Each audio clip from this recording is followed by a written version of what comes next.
हमारी अगली स्टोरी है मंकी बिजनेस, यानी कि बंदर का काम। शुरू करते हैं स्टोरी और इम्प्रूव करते हैं अपनी इंग्लिश को।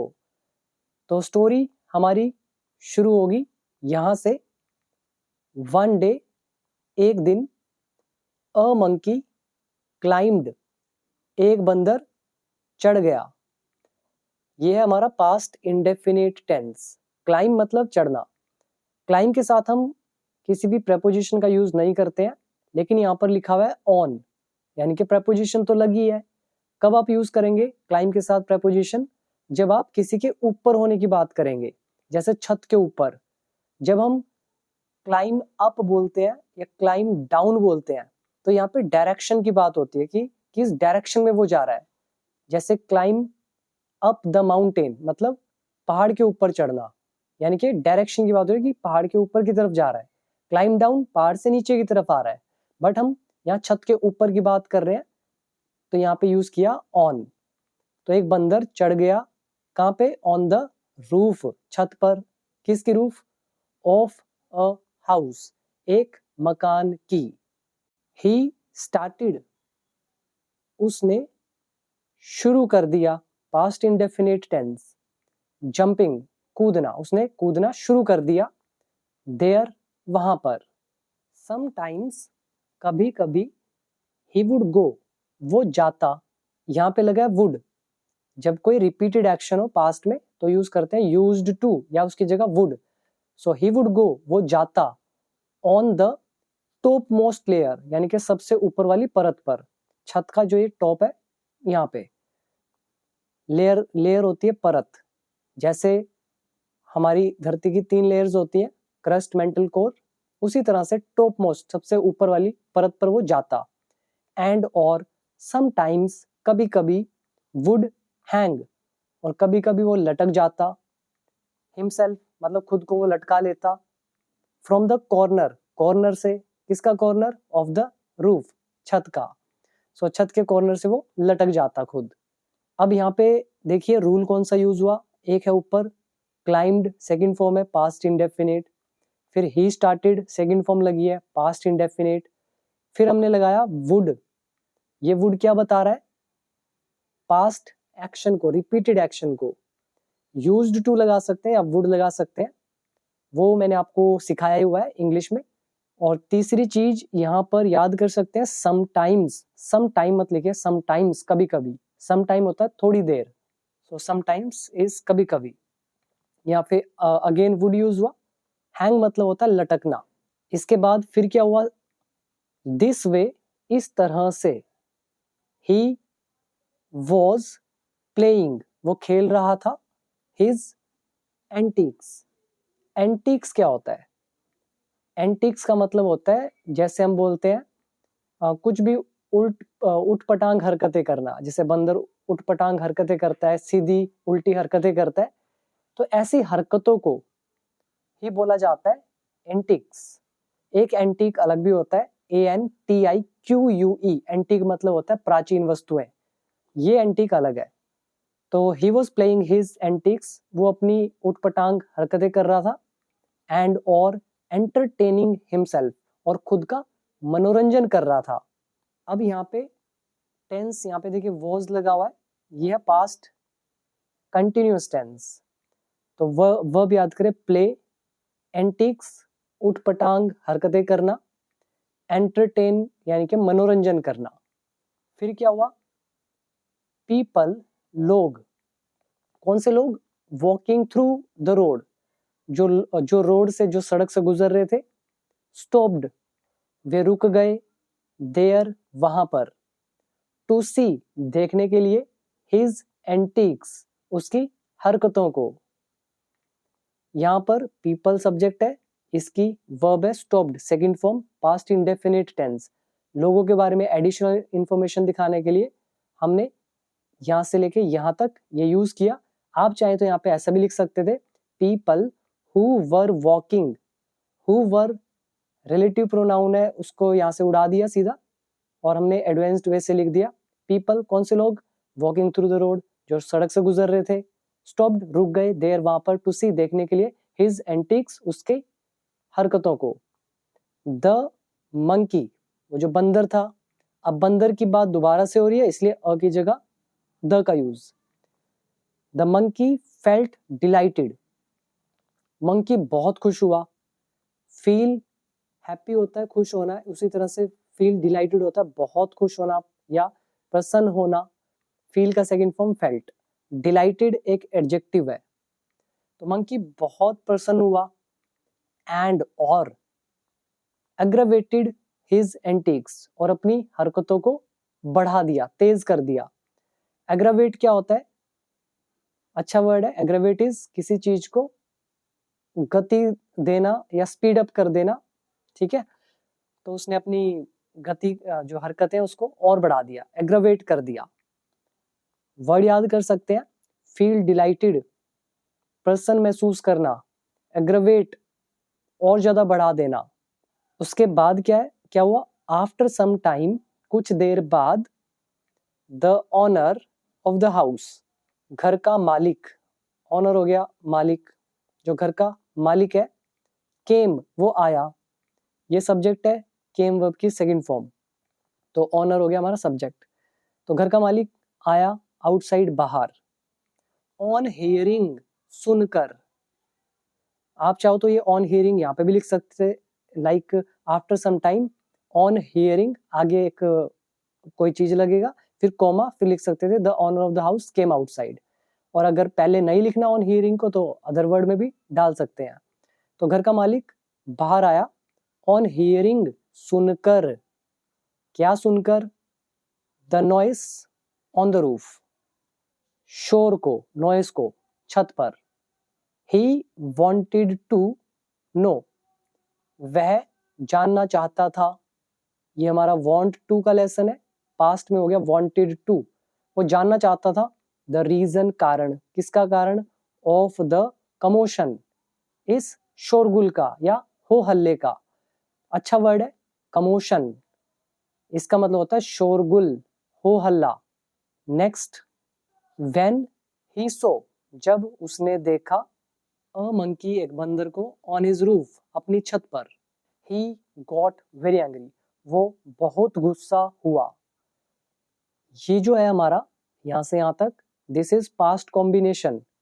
व्हेन का यहां पर मतलब है जब से, ही सब्जेक्ट, सो वर्ब की सेकंड फॉर्म पास्ट इंडेफिनिट, जब उसने देखा बंदर को छत पे।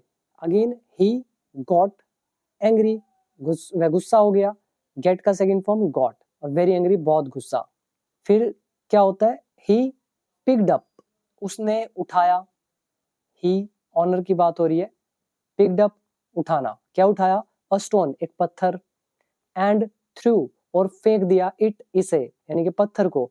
थ्रो का सेकंड फॉर्म थ्रू, किस पर फेंका? एट द मंकी, बंदर पर। थ्रो के साथ हम एट लगाते हैं, तो जिस पर भी फेंका जा रहा है उससे पहले एट का यूज। उसने पत्थर उठाया और फेंक दिया उसे बंदर पर। ये टेंस कौन सा है? पिक्ड अप सेकंड फॉर्म लगी है past indefinite, through second form है, एंड के साथ सेंटेंस जोड़ दिया, ऊपर सो लगा है second form, then got very angry बहुत गुस्सा होना, अगेन सेकंड फॉर्म। तो मैक्सिमम स्टोरीज पास्ट इंडेफिनिट में होती है, एक्टिव या पैसिव में। और जो लोग आप में से कोई भी ऐसा है जो इंग्लिश सीखना चाहता है बेसिक टू एडवांस लेवल तक, तो वो मेरा कोर्स ज्वाइन कर सकते हैं। पूरी इंग्लिश ऑलरेडी सिखा चुका हूँ with more than 500 videos basic to advance level तक। इसके लिए आप ऐप डाउनलोड कर लेना, बिकम इंग्लिश चैंपियन ऐप का नाम है, नीचे दे रखा है लिंक डिस्क्रिप्शन बॉक्स में। तो कंप्लीट इंग्लिश का कोर्स है, पूरी इंग्लिश आपको आ जाएगी। तो अब क्या होता है फिर?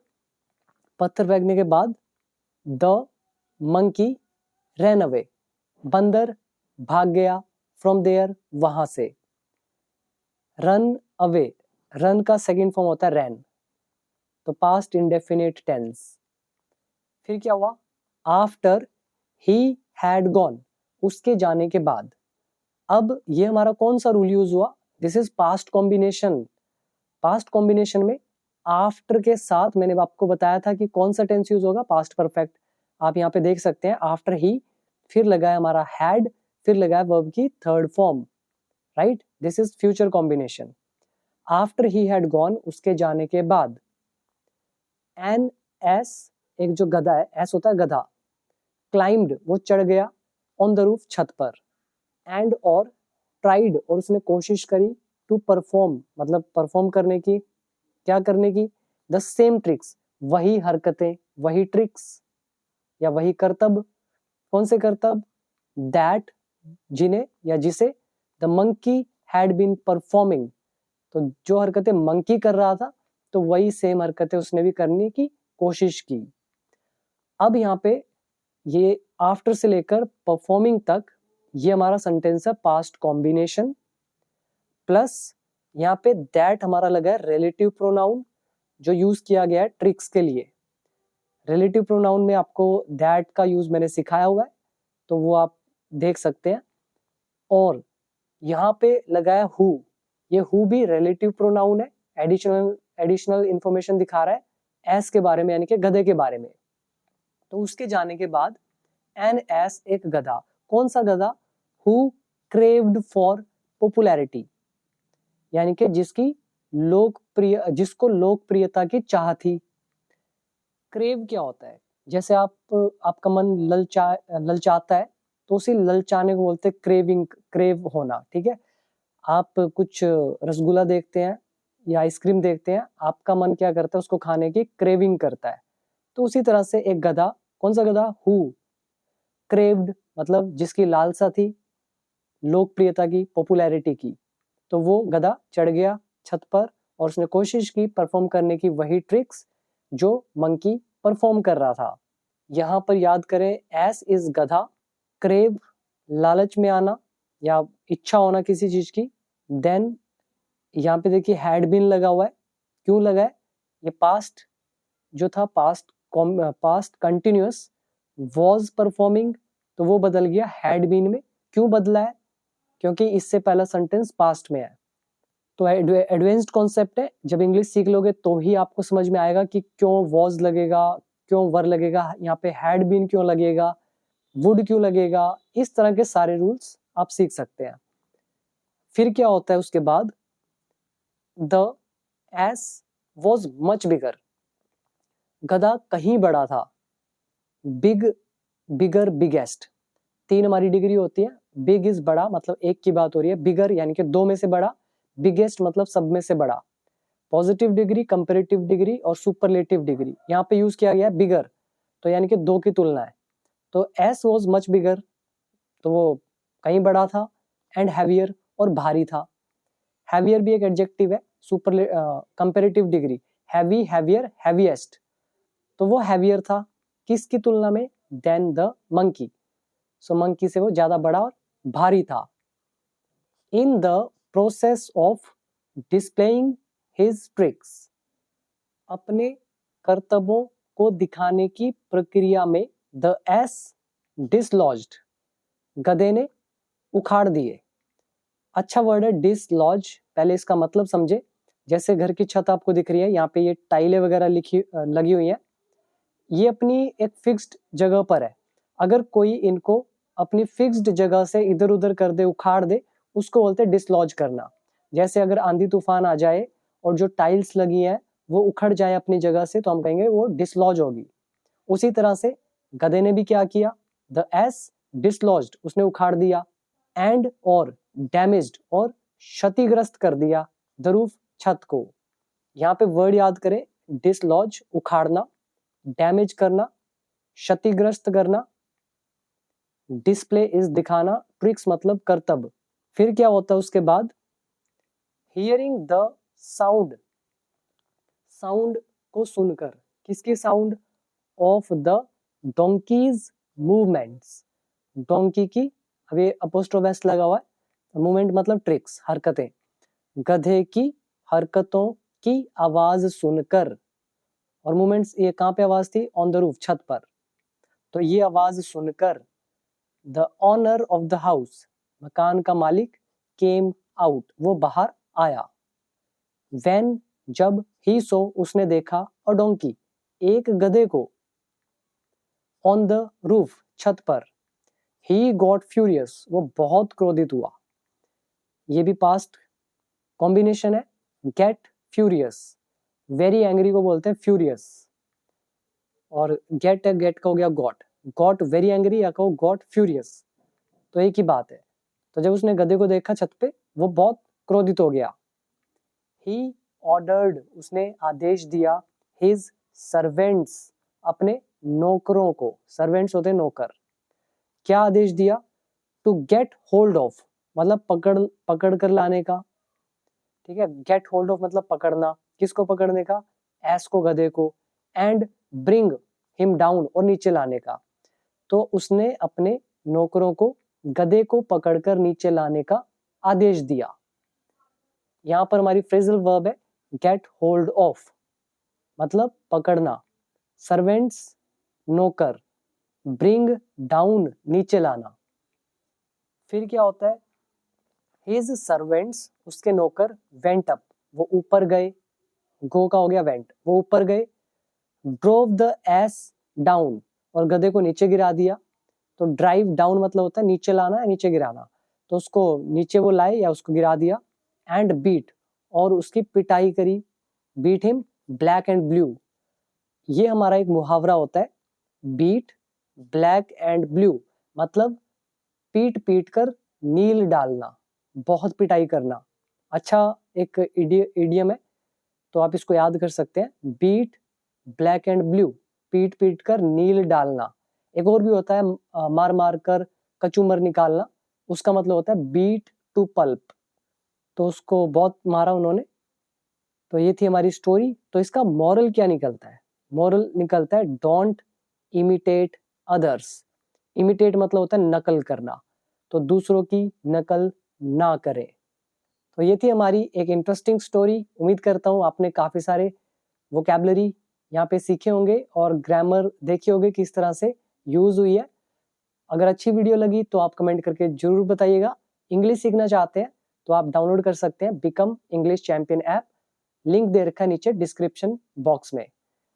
तो अभी दीजिए इजाजत, मिलते हैं अगली एक और इंटरेस्टिंग स्टोरी में। Thank you so much.